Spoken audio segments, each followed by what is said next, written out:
Oh, what up, friends? So, the question of the hour. Have you actually done your blights? Have you talked to Cassia? Have you looked at just how expensive and how profitable blight can be in the current state of the league? One of the most interesting questions that I get quite often is like, hey, we're a month into the league, we're a month and a half, 2 months into the league. Is blight still profitable? How profitable is blight? And is this something that I should still be doing? Do I do blight in map? Do I do blight out of map? Like, what's the deal? What's the catch? What should I be doing? So lately, I've been addicted to Sanctum, and a buddy of mine was just like, hey, do you have a mapper? Like, Blight's nuts right now. Like, you should go try Blight immediately, drop everything you're doing, and go hop into maps and start farming golden oils. And I was like, I have no idea what you're talking about. And he's like, dude, you have to trust me. You have to do it. You have to check it out.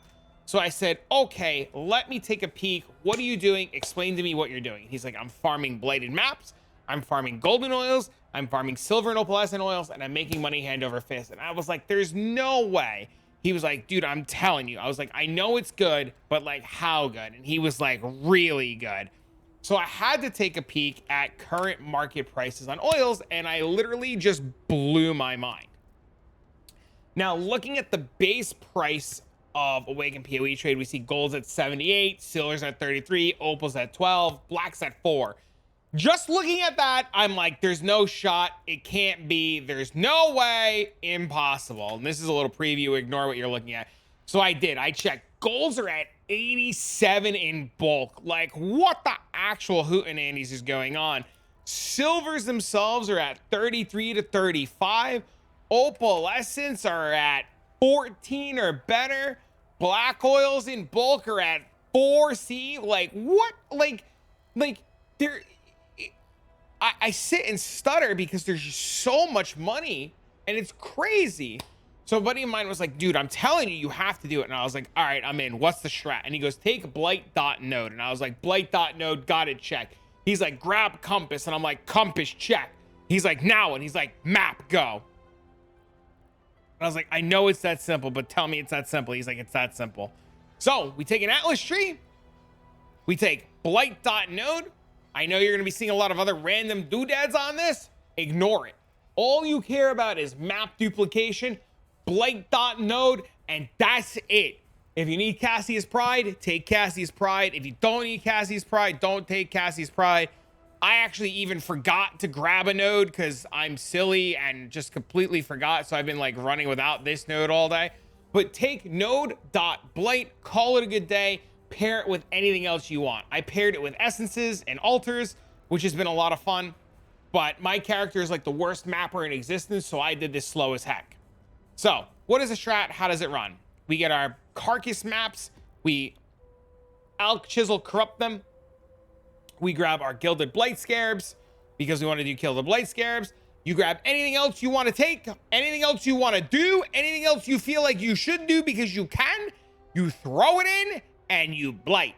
I was doing essences for a little bit, but because I'm playing a mining character, mapping on it just kind of feels really bad. I'm actually like made the executive decision right before I started recording this that I'm going to probably pitch and sell everything and go make some sort of mapper or high tier mapper so I can continue doing this because it was insane and I want more money.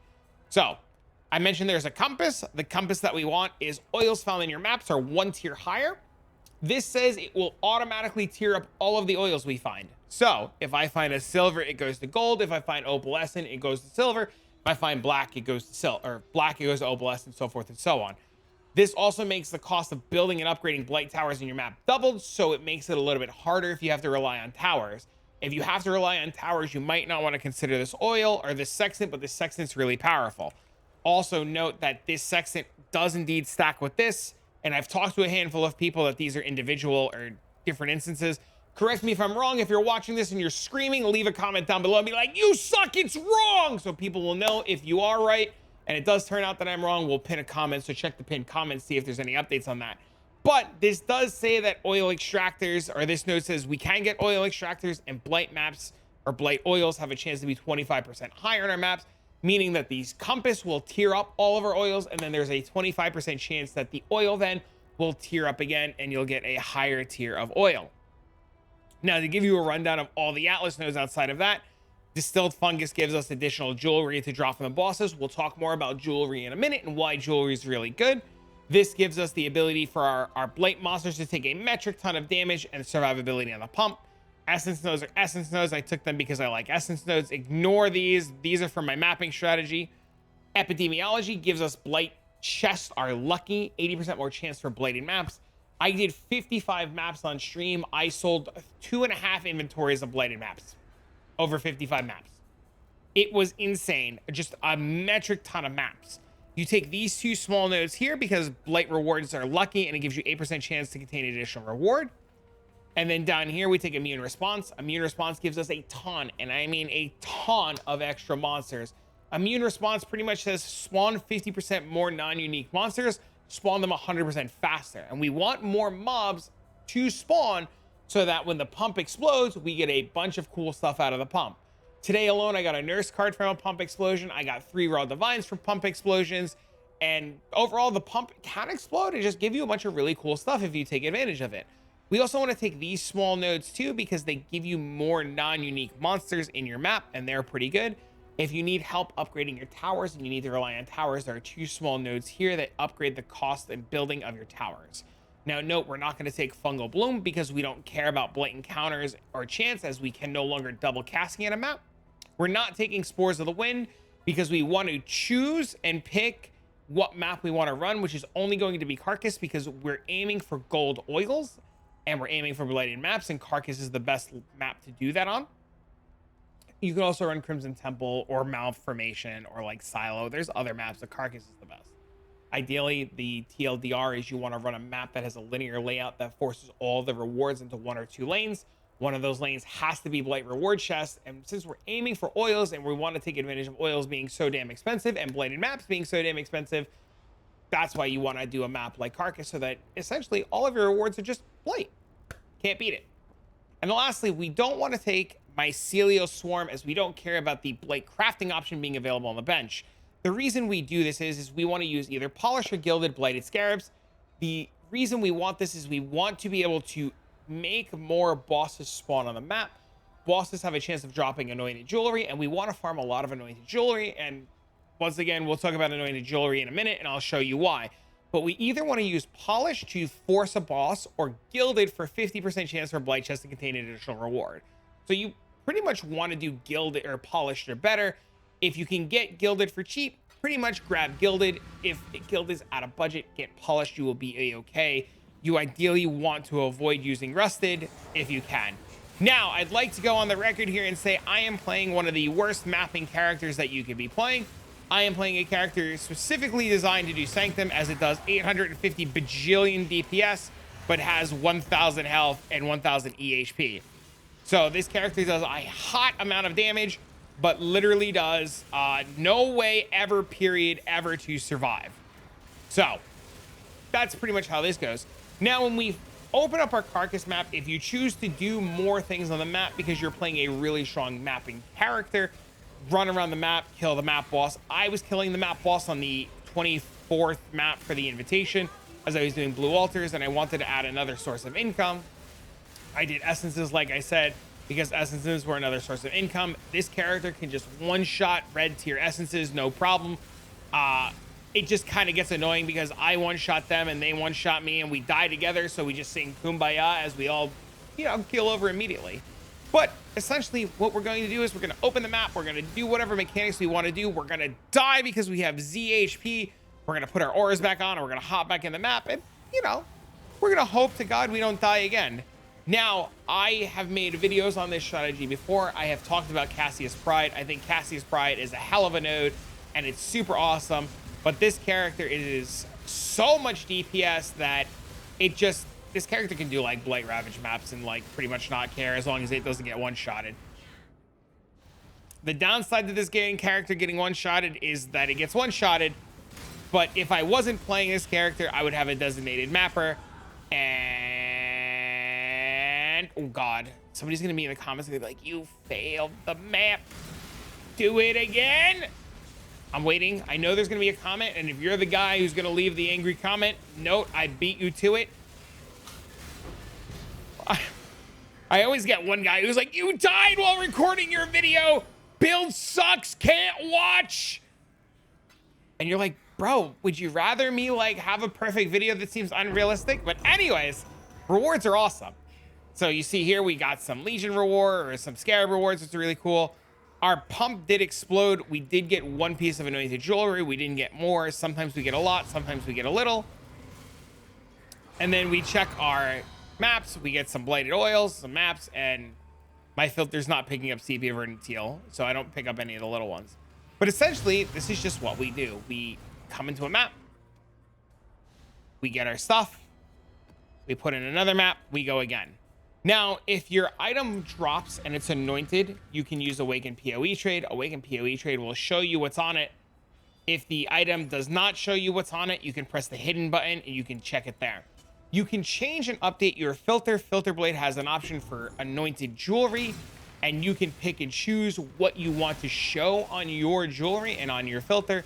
So you don't have to be like me where you check everything. I actually get a cool kick out of checking all the jewelry. I know it's time inefficient, but I personally really enjoy it. Now, I know I said I'm going to talk about the jewelry, and we are going to talk about the jewelry again, but I wanted to just kind of do another map to show you another small sample size of kind of like what loot looks like. In that last map, we got 2 Blighted Maps, which is pretty good. We got 1 piece of jewelry, which is okay. And we're just going to kind of do another map. Now, I have been told that the Blight explosions and stuff like that scale off of quant. I don't know how it works on a Blighted map. I've also been told that chests can scale off of quant. I don't know how true that is, but I alch, chisel, val, and corrupt all of my maps because my character can do them. There's no reason for me not to. As I want the explosion on the pump to be as juicy as possible because it's just another chance at nurse cards. I've gotten a bunch of Taste of Hate cards today as well, and I might as well give me the best opportunity to get that. If you're going to do another map, I would highly suggest Crimson Temple, because why not give yourself the opportunity for apothecaries, especially with how expensive they are. But like I said, ideally we want to aim for a map that has really small lanes that gives us the best opportunity for Blight reward only. In majority of my runs today, we have gotten 1, 2, or 3 lanes. If you go to different maps, you run the risk of 4, 5, and 6 lanes. Sometimes you get the dreaded star pattern, and if your character can't handle covering all of the lanes really well, having your Blight spider out with star overall can be pretty deadly. That's essentially not something that we really want to deal with, as our goal is to not fail these Blights, and every time we fail one of these, we lose the potential for a lot, and I mean a lot of currency. Now we did this, you see we got 5 Blight rewards, 3 currency, and 4 there for divinations, and that's pretty good. We also got 2 anointed jewelries. We open this, we get 3 oil extractors. Oil extractors are really expensive. We get 2 Blighted Maps. Feels really good. And then a bunch of, and I mean a bunch of stacked decks. Now let's go talk about the thing that everybody wants to know about and everything's really concerned about is how profitable is this strat? Should I be doing this? Should I not be doing this? Now, if you're going to skip ahead to this section of the video and you've clicked here, the first thing that I'm going to tell you is you will get Blighted Maps if and only if you do not take singular focus. It will eat your Blighted Maps and delete them, so don't do it. Don't touch them. Don't do it. Do not take singular focus. It will eat your Blighted Maps. So if you have it spec'd or you come to me and you're like, I've got no maps, what did I... Woo! If I got no maps, what did I do? And then I tell you to check singular focus. So talking about profits and where we stand and what's going on. Over 55 maps plus 2, because we did 2 in this video. We did 57 maps. We got 2 full inventory of Blighted Maps plus all of these. So 2.5 inventory of Blighted Maps. I sold the Blighted Maps on stream at 22 divine. So 3 divines for an inventory. So 6 divines for the 2 inventories plus another half makes us 8 divines. Overall, in my 57 maps in raw oils that fell,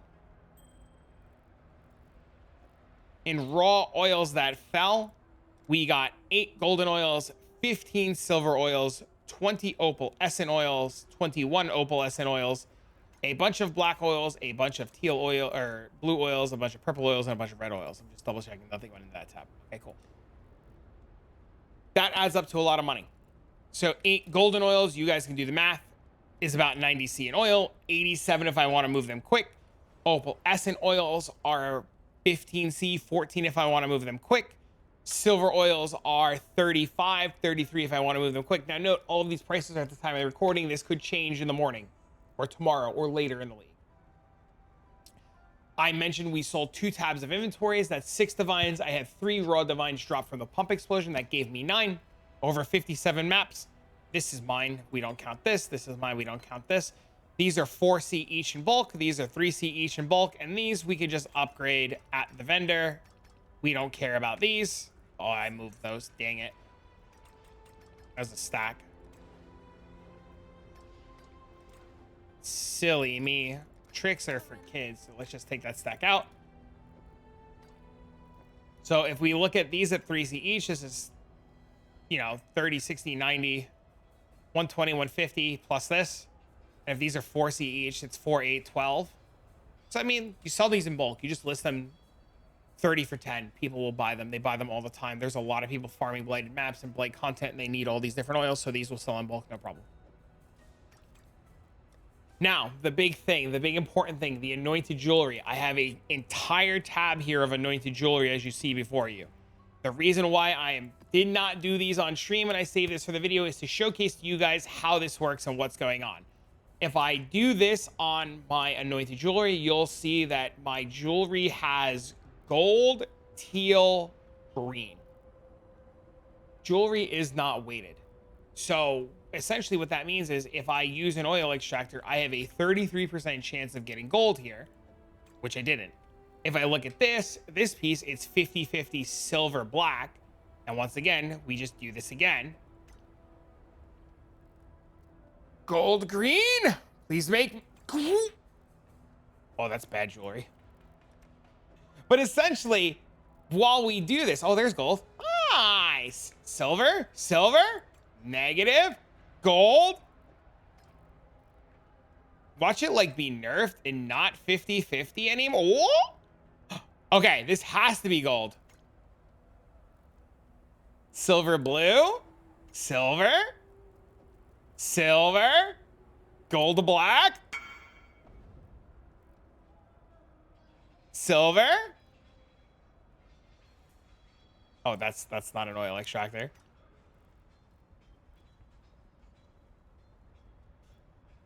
Gold, silver, silver, amber.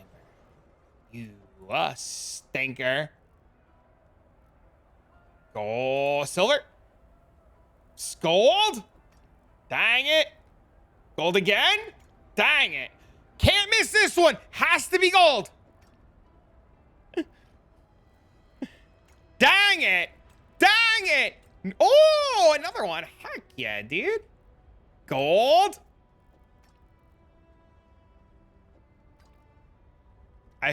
Somebody's gonna be like, no, they're weighted. It's weighted. It's weighted. It's weighted. So it's weighted. Why is it weighted? Anyways, after extracting all of these,